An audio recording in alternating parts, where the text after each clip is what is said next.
I think log building had always been a dream of mine.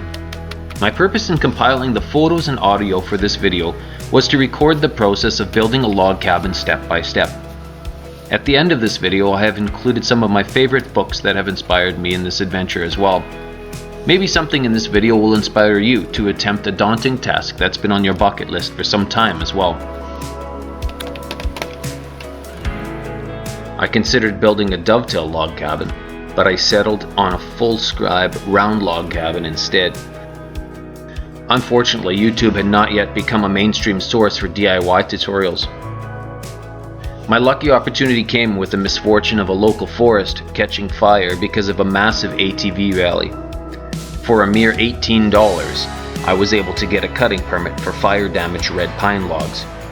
The trees had bark that was barely charred, but since the land was scheduled for cutting, I quickly got in before the heavy equipment did. Like many projects, it takes a team to get things done well, and many friends and family helped out along the way. Our trusty Subaru was needed for the heavy work of moving the logs. We piled all of the logs in a separate area to prepare for loading onto the rented trailer. When we had finished cutting all of the trees down, it hardly appeared as though we had left a dent in the forest at all. We set up ramps to help roll the heavy logs onto the trailer, and eventually we had a full load. While we were definitely overloaded, we did make it home safely. After all of the hard work, we sat down on the beautiful blanket of pine needles amidst the red pine forest for a well-deserved break. As we drove out with what felt like an enormous load of logs, we couldn't help avoid the feeling of having accomplished very little in comparison with the forestry operation that we happened to encounter around the corner. In no time at all, they would have our entire area cleared completely. Arriving at home, we parked in the backyard and we began pulling the logs off the trailer using the Subaru. That saved a lot of physical labor and time. After the pile was inspected, the logs needed some trimming where the branches were so that the hand peeling could begin smoothly. The process of peeling the logs took a long time, and we had several dedicated helpers for the job. When the job was done, the logs were measured and tagged for length, diameter, and quality.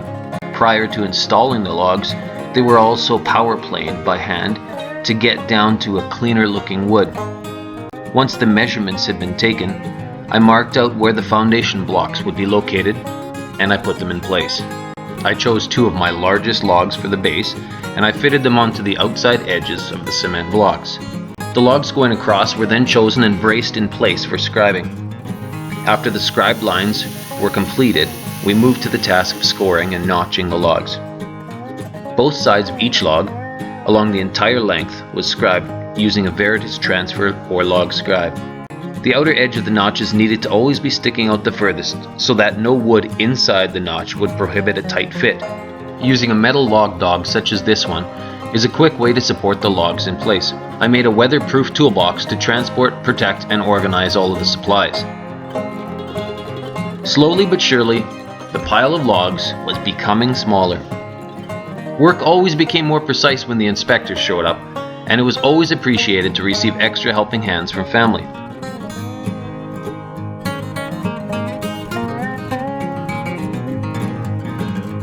As soon as the work became higher off the ground, it seemed beneficial to put the floor in. Soon the weather started to affect the beautifully peeled but untreated logs, and it became apparent that I would need to apply a waterproof sealant. Every round of additional logs required pegging to stabilize them, so we drilled and pounded in pieces of rebar that had been cut to length ahead of time. Spray foam was then used between each layer of logs as well. It was both rewarding and intimidating to cut the openings for doors and windows. Rewarding because it felt like quick progress, but scary in case of a mistake. There was no going back on this one. For the windowsill, I had to make lengthwise cuts into the logs again. A sharp chain is always appreciated, but here it's even more necessary. Soon it became apparent that using maximum expansion foam may have been overkill.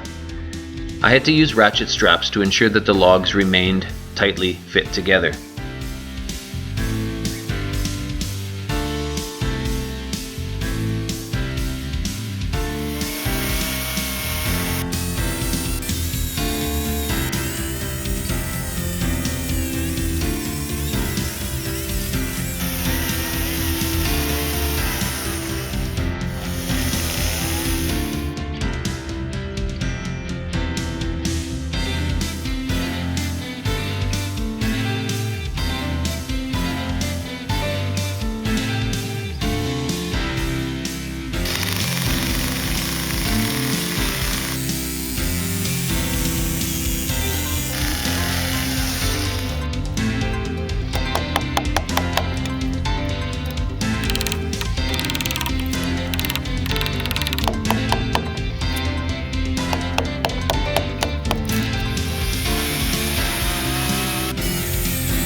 One afternoon when I went to work on the cabin, I realized that someone had vandalized the cabin with my leftover spray foam cans that I hadn't thrown out yet.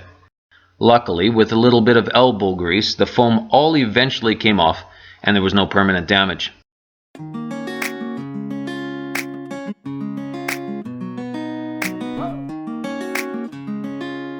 Having eager helpers is always appreciated, and snack breaks are always welcomed. In order to flatten logs, I used a tool called the beam machine. The chainsaw bar attaches to its pivoting bracket using 2 bolts. Then the metal U-shaped beam machine slides along a 2x4 to keep the cut straight.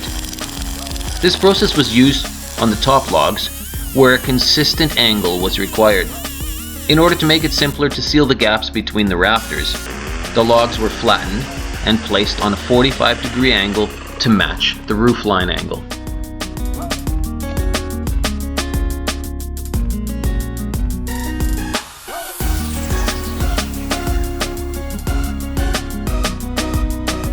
Now for one of the biggest logs of all, the ridge beam. This one would require 2 flattened sides meeting at 90 degrees to form the peak for the rafters to meet on. Next, I needed to solve the problem of being able to lift the massive beam into place independently. Sometimes the greatest struggles are accompanied by the most rewarding feelings of accomplishment. Once I started having to purchase lumber, plywood, and insulation, the costs began to climb more quickly. The original minuscule $18 permit that I needed for the logs originally was looking even more like a steal.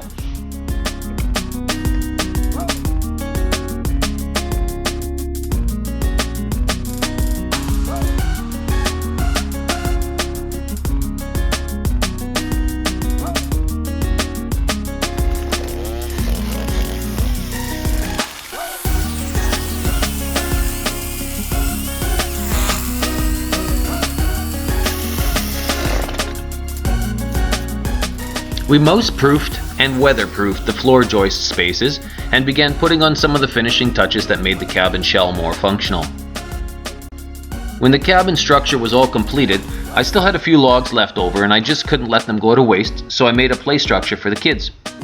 The kids played on this structure until the untreated logs wasted away years later. Over the years, we've been able to make excellent use of the cabin as a warm-up for skating, hosting birthday parties and sleepovers, date nights, group events, meetings, and just as a friend's hangout. The inside has a wood stove to stay cozy, and the double lofts provide space for a few guests.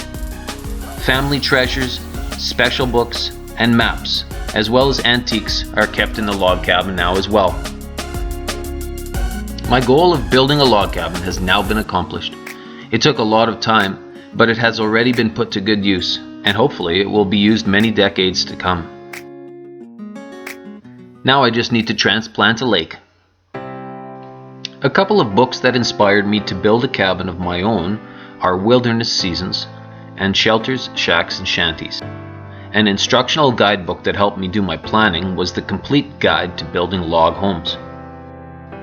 Another fantastic book that helped me finalize the style, size, and inside feel of the cabin was this picture book simply titled The Cabin.